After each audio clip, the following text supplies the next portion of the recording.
Ce samedi 31 mai 2025, le Paris Saint-Germain, notre Paris Saint-Germain, va disputer sa deuxième finale de Ligue des Champions de son histoire.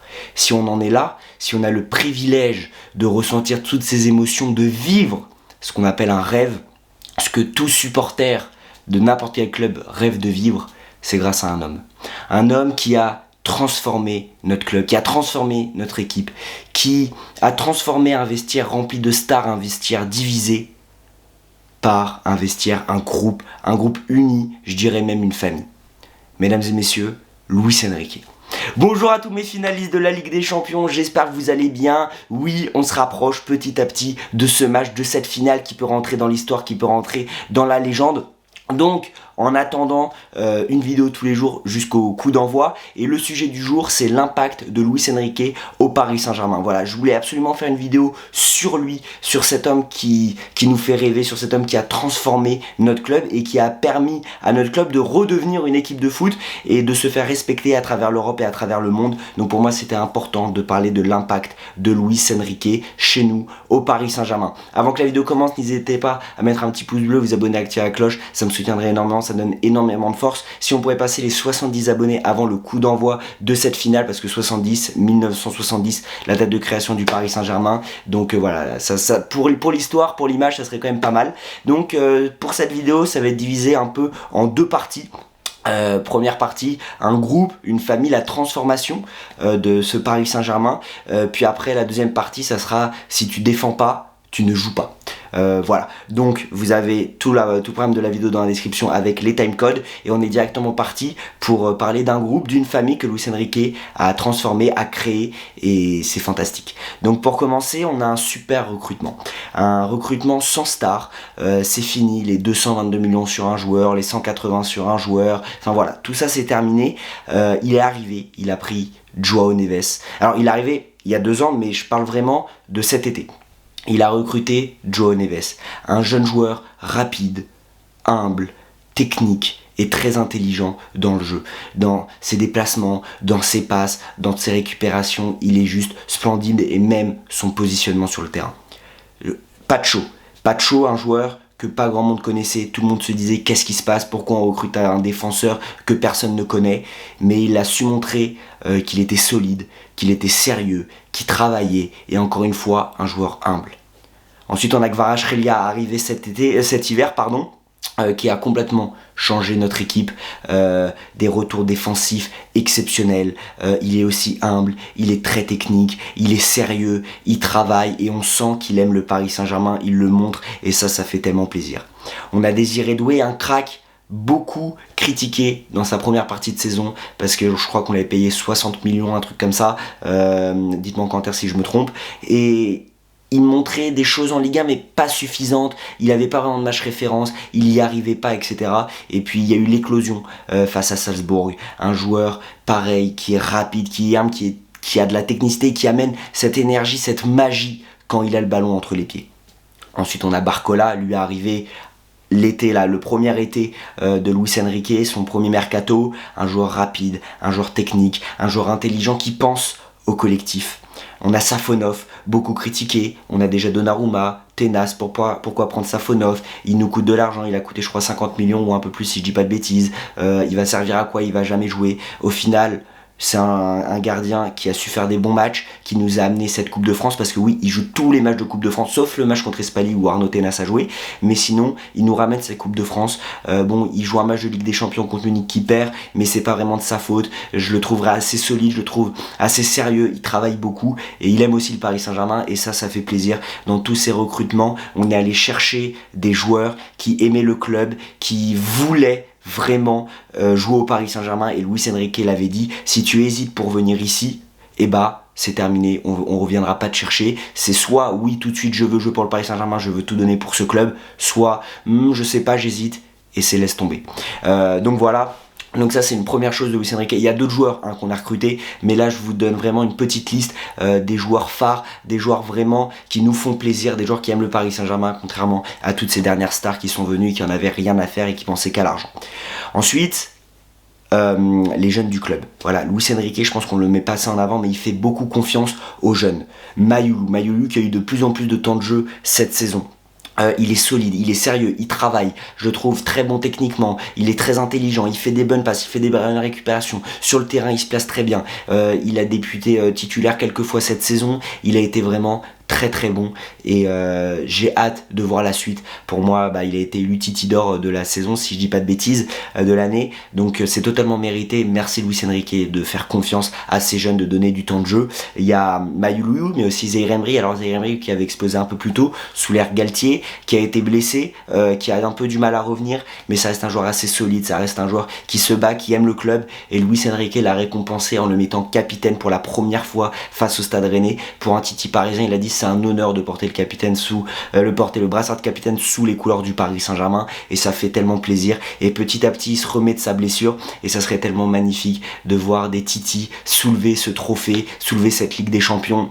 Si ça arrive pas cette année, c'est pas grave, mais voilà, cet impact que Luis Enrique a avec les jeunes, c'est fantastique. On a aussi eu la chance de voir Tap une première fois en Coupe de France, puis ensuite en Ligue 1 contre Strasbourg. Je l'ai trouvé très bon défensivement. On a vu Mbaye aussi plusieurs fois, qui a mis son premier but en pro avec le Paris Saint-Germain face à l'AS Saint-Etienne. Mais bon, j'ai quand même des doutes un petit peu sur lui. On l'a trouvé un peu fébrile, j'ai trouvé face à Strasbourg par exemple. Mais bon, ça, il faut continuer à voir, il faut continuer de donner de la chance à ces Titi. On a eu aussi un 11 avec 4 Titi titulaires, si j'ai pas de bêtises, contre Strasbourg. Il y a même un 5e Titi qui est rentré en deuxième mi-temps, donc dites-moi si je me trompe, mais il me semble que c'est ça. Donc on a vraiment un Luis Enrique qui va chercher les jeunes, qui va pas que chercher à l'étranger dans des autres clubs, mais qui va vraiment donner une chance aux jeunes du club, aux jeunes qui sont nés dans Paris, qui sont nés avec le Paris Saint-Germain dans la peau et qui jouent depuis leur plus jeune âge pour notre club. Et hormis le fait qu'il y en a qui soient titulaires, il y en a aussi pas mal dans le groupe. Il a donné beaucoup de fois sa confiance aux jeunes,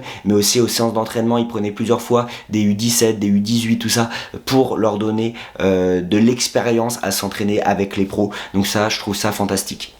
Sous Luis Enrique, dans la construction de cette famille, il y a aussi une résurrection. On a Donnarumma qui a beaucoup été critiqué, qui nous a coûté des éliminations, des défaites, bref, souvent justifié parce que au pied c'était très très limite, toujours très bon sur sa ligne, mais parfois c'est aussi les sorties aériennes, tout ça, bref, beaucoup critiqué. Mais sous Luis Enrique, il a su, surtout en deuxième partie de saison, remonter la pente, reprendre confiance en lui, et vraiment il devient solide et il devient impérial et crucial, parce que sans lui on passe pas Liverpool, sans lui on passe pas le match retour face à Aston Villa tellement qu'on a pris l'eau, on passe pas l'Arsenal parce que même si on gagne les deux matchs, Arsenal a eu beaucoup d'occasions, il a sorti des parades et des parades et des parades, et franchement je trouve ça exceptionnel. J'ai beaucoup aimé aussi sa déclaration quand après le fait qu'il se soit fait charcuter, il n'y a pas d'autre mot, par le joueur de l'AS Monaco en décembre 2024, où il a dit quelques semaines plus tard que c'est ça qu'il voulait faire à Paris, que s'il fallait se faire marcher dessus pour que Paris n'encaisse pas de but, et il le ferait. Et toutes ces choses là, toutes ces déclarations là, nous en tant que supporters, elles nous font tellement plaisir, elles nous font tellement chaud au cœur. J'ai envie de parler de Fabien Ruiz aussi, qui a beaucoup été critiqué, recruté par Galtier, non pas par Luis Enrique, mais avec Luis Enrique il a pris une autre dimension. Avec Luis Enrique il a appris à bien se placer sur le terrain. Alors oui, Ruiz c'est pas le joueur qui te fait rêver, c'est pas le joueur qui te fait lever de ton siège, de ton canapé, n'importe où, sauf qu'on s'en but contre Arsenal, là on a tous explosé, mais il a un jeu plus discret. Voilà, c'est un joueur très discret, mais c'est un joueur qui apporte tellement au milieu de terrain, dans la création du jeu, dans tout ça. Il est juste fantastique, Ruiz. Et grâce à Luis Enrique, il a vraiment pris une autre dimension et il est vraiment crucial dans le fonctionnement de notre milieu de terrain. On a Vitinha, aussi recruté sous Galtier. Cette saison sous Galtier, il a beaucoup, il n'avait pas été mis sous la lumière des projecteurs, il s'en sentait pas vraiment à sa place. Il y avait ce conflit avec Léo Messi, on a entendu parler. Il y a ce loupé face au Bayern Munich où il a les cages vides et il tire pas assez fort et c'est sauvé sur la ligne par le défenseur du Bayern Munich. Donc on lui a beaucoup tombé dessus, on lui a beaucoup dit qu'il avait pas le niveau pour le Paris Saint-Germain, on avait énormément de doutes. Puis Luis Enrique lui a fait confiance et sous Luis Enrique il s'est transformé. Comme dit Thierry Henry, il joue un autre football, il parle un autre football que nous. Il est tellement bon techniquement dans les dribbles, dans l'intelligence, il est solide, il travaille, il est humble, il est sérieux, il aime le Paris Saint-Germain, il le montre comme tous les joueurs, il en parle et ça fait tellement plaisir parce qu'on a souvent eu des joueurs qui n'ont jamais vraiment parlé de leur amour pour le club, tout simplement parce qu'ils n'en avaient pas, et là on a vraiment des joueurs qui mouillent le maillot, qui donnent tout malgré leur jeune âge. Voilà, on a Dembélé qui au Barça était souvent blessé, même dans sa carrière en ensemble, beaucoup blessé, il marquait pas beaucoup de buts, très peu décisif. Une première saison avec Luis Enrique où déjà il se transforme un peu, une première saison sous Luis Enrique où il n'est pas blessé, où il est pas mal décisif mais qui marque pas beaucoup, beaucoup de déchets. Et puis cette saison, deuxième saison avec Luis Enrique, pareil, en début de saison, beaucoup de déchets, beaucoup d'erreurs, mais toujours très très bon dans le jeu. Et puis à partir c'était le match contre Manchester City où il y a vraiment un déclic où Luis Enrique a eu l'idée, la magique idée de le mettre en faux numéro 9 et là Dembélé l'a dit, se sent beaucoup mieux que sur les côtés et on espère évidemment aussi pour l'équipe de France qui joue en faux numéro 9 si Didier Deschamps entend ça. Et vraiment, il a su il a su faire en sorte que Ousmane Dembélé ne devienne pas un serial buteur parce qu'il y a encore beaucoup de déchets, mais il a su transformer Ousmane Dembélé dans ce poste de faux numéro 9 et ça aussi c'est une résurrection exceptionnelle dans la carrière d'Ousmane Dembélé. On a Mendes et Hakimi qui sont arrivés, qui ont été pour moi les deux meilleurs recrues de ce fameux mercato là avec Sergio Ramos, Messi, tout ce bordel. Et Mendes Hakimi qui avait pas mal, surtout Mendes qui avait été pas mal critiqué ces dernières saisons, c'est-à-dire qu'il avait très très bien commencé au Paris Saint-Germain, mais il avait pas mal d'erreurs, défensivement il était pas assez solide, il courait vite, il était bon techniquement, mais il manquait quelque chose. Achraf Hakimi, il a toujours été assez bon, mais on sentait que par moments il avait certaines limites, surtout à l'époque où il y avait Mbappé, où il y avait Neymar, Messi, tout ça, et on sent que maintenant qu'ils sont plus là, maintenant qu'il y a une meilleure ambiance dans le vestiaire, les deux, ils ont explosé, ils sont devenus les deux meilleurs latéraux du monde, il n'y a pas de débat, Mendes, Hakimi, c'est les meilleurs.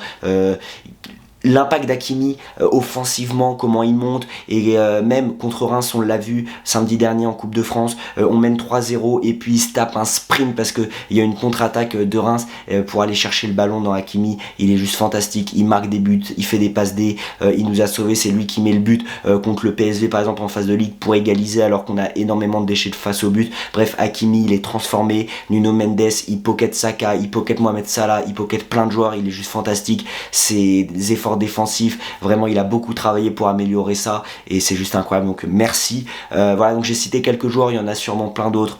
Mais voilà, Luis Enrique a vraiment recruté des joueurs qui voulaient venir, qui aimaient le maillot, des joueurs humbles, des joueurs sérieux, des joueurs qui travaillent, et ça se ressent sur le terrain, ça se ressent sur tout cet aspect même de communication. C'est des joueurs qui parlent pas beaucoup, mais quand ils parlent, ils montrent vraiment leur amour pour le club, et même s'ils le disent pas, dans leur manière de jouer sur le terrain, de se comporter, leur comportement, on sent qu'ils aiment le club, et ça unit un vestiaire. Quand t'as tous les joueurs qui sont là pour la même raison, qui aiment le club, c'est vraiment une famille. C'est plus qu'un groupe, c'est une famille. Et par exemple, quand on soulève le trophée de la Coupe de France, il y a tous les joueurs ce samedi qui étaient là, qui avaient des drapeaux du Paris Saint-Germain sur eux, qui chantaient. Il y a même Luis Enrique qui chantait, qui sautait avec nous. Luis Enrique aussi qui dit aux joueurs, même quand on perd un match par exemple contre Nice, allez voir les supporters, ils sont tout le temps là avec vous, allez chanter avec eux, et tout ça, ce que Luis Enrique crée, une atmosphère vraiment exceptionnelle. Donc Luis Enrique, vraiment on peut que le remercier parce qu'il choisit les bons joueurs, il fait confiance aux jeunes, et en plus de ça il refait naître des joueurs qui avaient un petit peu disparu, qui étaient moins bons, et là je vous donne quelques exemples mais il y en a encore d'autres. Donc voilà, donc Luis Enrique a vraiment su créer cette atmosphère vraiment d'équipe unie, soudée avec les supporters. On est tous ensemble, on souffre ensemble, on attaque ensemble, on pleure ensemble, on rigole ensemble, on chante ensemble, tout est ensemble, et ça c'est juste fantastique. Donc merci Luis Enrique.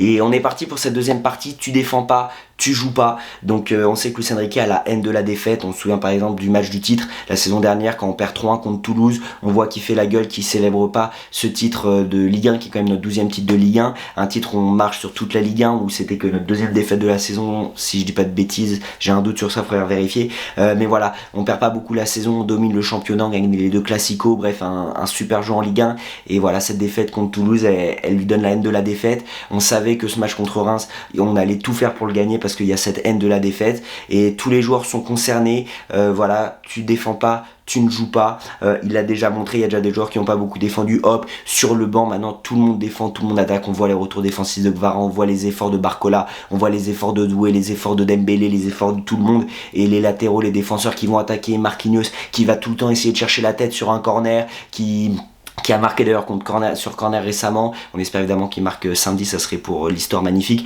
Mais voilà, donc tous les joueurs sont concernés. Tu es dans le 11, tu défends, tu attaques. tu souffres, tu marques en équipe, ensemble, et c'est ça qui crée une super mentalité qui nous a permis de gagner contre Liverpool, qui nous a permis de gagner contre Arsenal, qui nous permet de faire cette remontée contre Manchester City, qui nous permet de tenir face à Aston Villa au match retour de quart de finale, même malgré qu'on sente que les vieux démons allaient ressurgir, et non, il n'y a peu de caca culotte, il y a vraiment eu une mentalité ensemble, soudée, on va le faire. Face au Barça la saison dernière, c'est la même chose, vraiment, on est pratiquement éliminé, on perd à l'aller, on perd 1-0 au retour, et ils trouvent la force, le moyen, même s'il y a le carton rouge, c'est toute cette mentalité qu'on parle d'aller chercher la victoire jusqu'au bout, et dos au mur, on est juste exceptionnel. Et tout ça, c'est aussi le fait que la star, ça soit le collectif. Quand on a le ballon, on ne fait pas rien avec. Quand on a le ballon, on doit jouer, et quand on perd le ballon, on doit aller chercher le ballon ensemble. C'est ça, cette philosophie qui est juste exceptionnelle. Merci Luis Enrique pour ça. On prend même du plaisir à regarder notre équipe. Ça faisait longtemps sous Galtier, sous Pochettino, il n'y avait pas trop de plaisir. Sous Tourelle, c'était assez limite. Bref, c'est exceptionnel, c'est vraiment exceptionnel ce qu'on est en train de vivre, et ce truc de quand on n'a pas le ballon, on va le chercher ensemble. Quand on a le ballon ensemble, on doit ne pas rien faire avec. C'est fini l'époque où on faisait des passe-passe dans notre partie de terrain, où on attendait. Même là cette année, on a joué contre des blocs bas, il y a eu des matchs très très ennuyants en Ligue 1, et ils ont essayé des frappes de loin, ils ont essayé des choses, ça bouge, et ça fait tellement plaisir. Et le ballon qui circule entre les joueurs, l'intelligence de passe, de positionnement, c'est juste fantastique. Il y a aussi des décisions importantes qui font que Luis Enrique est un vrai manager qu'il n'y avait pas quand il y a eu l'époque de stars. On a par exemple Dembélé qui n'a pas été sélectionné face à Arsenal en phase de ligue, décision forte, tout le monde a dit Luis Enrique va perdre son vestiaire, etc. Mais non, ça a renforcé le vestiaire. On a Safonov aussi face à Munich qui est titulaire parce que Donnarumma s'est complètement troué face à Atlético Madrid. C'est une sorte de sanction, mais on sent que tout le monde est uni. On l'a vu, tout le monde disait ouais, Luis Enrique, Ousmane Dembélé, mauvaise relation, etc. Et quand on élimine Liverpool à Anfield, on voit les deux se faire un câlin, exploser de joie. On a même Luis Enrique qui saute dans les bras de Ousmane Dembélé. Bref, c'est fantastique. Il y a vraiment quelque chose entre les joueurs, et le coach et les joueurs, ils ont compris que s'ils sont sur le banc, c'est pas que Luis Enrique les aime pas, c'est juste qu'ils n'ont pas fourni assez d'efforts, et donc du coup ils cherchent vraiment à que les joueurs se surpassent à l'entraînement. Donc voilà, il y a une ambiance saine, ils célèbrent ensemble, ils célèbrent les titres ensemble, personne n'est de côté, et tout le monde est vraiment ensemble, et ils aiment être ensemble, on le sent. Et puis Enrique, finalement en Ligue des Champions, c'est la saison dernière 23-24, une demi-finale, cette saison 24-25, une finale qui est en cours, c'est 2 Ligue 1, 2 Coupes de France, 2 Trophées des Champions, une domination nationale totale, et pas seulement dans les résultats, mais dans le jeu, et tout le monde est fan de ce Paris Saint-Germain, tous les coachs de Ligue 1 le disent, tous les coachs d'Europe le disent, tous les joueurs contre qui on a joué en Coupe d'Europe et en Ligue 1, en Coupe de France le disent. Tout le monde est sous le charme de ce Paris Saint-Germain sous Luis Enrique. C'est un travail monstre. Il a beaucoup été critiqué pour ses décisions, pour ses déclarations, quand il dit il y a quelques mois contre une journaliste après la défaite contre l'Atlético Madrid, où il dit vous ne pouvez pas comprendre ma tactique, certes c'était mal placé, mais c'était mal dit, c'était mal formulé, c'était pas le contexte, c'était pas la personne à qui le dire, mais il avait raison, c'était brutal, mais il n'y a que la vérité qui blesse, et on ne pouvait pas comprendre, et aujourd'hui maintenant on commence à comprendre, et je pense que c'est que le début d'un... Désolé, il y a eu une petite coupure, du coup je disais tout ce que dit Luis Enrique en conférence de presse, qui veut aller loin avec Paris, qui croit à fond en ce projet-là, qui veut rester longtemps, qui aime les supporters. Non seulement il le dit, mais en plus il vient nous voir à la fin des matchs, il vient chanter, il vient sauter. Par exemple la finale contre Reims, j'avais les larmes aux yeux, on était en folie parce qu'on a remporté notre 16e Coupe de France, et en plus de ça on avait les joueurs qui avaient des drapeaux du PSG, qui étaient à fond, qui chantaient, on sentait qu'ils étaient heureux, qu'ils ressentaient de l'amour pour Paris, pour notre club, et ça fait tellement plaisir, et c'est un énorme point fort, c'est un énorme impact de Luis Enrique d'amener des joueurs qui aiment le club, qui veulent tout faire pour monter Paris le plus haut et faire briller la capitale, et c'est tout ce qu'on demandait depuis des années. On a eu que des stars qui s'en foutaient. Là vraiment merci Enrique, parce que il a vraiment transformé notre équipe, notre club, et voilà. Donc s'il vous plaît, dans les commentaires, envoyez un maximum de merci Lucho, merci Luis Enrique, merci Enrique, vraiment bombardez les commentaires avec les merci, parce qu'il le mérite, et c'est grâce à lui si on en est là, et vraiment c'est les émotions. Il y a lui, il y a le staff, il a un staff qui aime le club, il a un staff qui chante aussi, il a un staff qui saute, ils ressentent tous de l'émotion pendant nos matchs, pendant les matchs de Paris, ils sont tous là, ils aiment le club, ils sont amoureux du Paris Saint-Germain, comme nous on est passionnés depuis petit, et voilà, ça fait tellement plaisir. Il y a vraiment une vraie communion entre les supporters passionnés et cette équipe qui est en train d'être créée avec ces joueurs, ce staff, ce coach qui ont qu'une envie, c'est faire briller Paris parce qu'ils aiment Paris, ils aiment ce club. Donc vraiment merci Enrique pour ça. Donc on arrive à la fin de cette vidéo. Voilà, pour moi c'était très important de faire une vidéo consacrée à Luis Enrique, de l'impact qu'il a eu sur le Paris Saint-Germain, parce que c'est vraiment notre héros. Et si on en est là aujourd'hui, si on peut vivre une deuxième finale de Ligue des Champions en ayant ressenti toutes les émotions possibles pendant ce parcours de Ligue des Champions et en étant ému d'avoir des joueurs qui respectent autant le maillot, c'est grâce à lui. C'est grâce à un coach qui respecte le maillot, un coach qui a envie d'aller loin, qui aime Paris et tout ça, ça fait extrêmement plaisir. Donc encore une fois, merci Lucho. Et voilà les amis, on arrive à la fin de la vidéo. N'hésitez pas à liker, vous abonner avec la cloche, ça me donne énormément de force. Si on pouvait passer les 70 abonnés avant le coup d'envoi, parce que 1970, la création du Paris Saint-Germain, ça serait juste exceptionnel. Donc merci à tous ceux qui le feront, à tous ceux qui partageront, etc. Donc voilà les amis, on y arrive, on se rapproche petit à petit, il n'y a plus beaucoup d'attentes, on se retrouve demain pour l'avant-match le plus important de l'histoire de notre club, le plus important de ma chaîne YouTube, l'avant-match de cette finale Paris Saint-Germain-Inter, ça va être le feu. Donc en attendant, portez-vous bien, faut être patient, on est tous en train de patienter, et puis on se retrouve demain pour la suite du programme d'une vidéo tous les jours avant la finale. Bref, merci à tous d'être restés là, et puis ici c'est Paris, allez Paris dans la joie, dans la bonne humeur, dans la peur, dans la tristesse, dans le stress, dans l'humiliation, dans la gloire, dans tout. Ici c'est Paris, et allez Paris.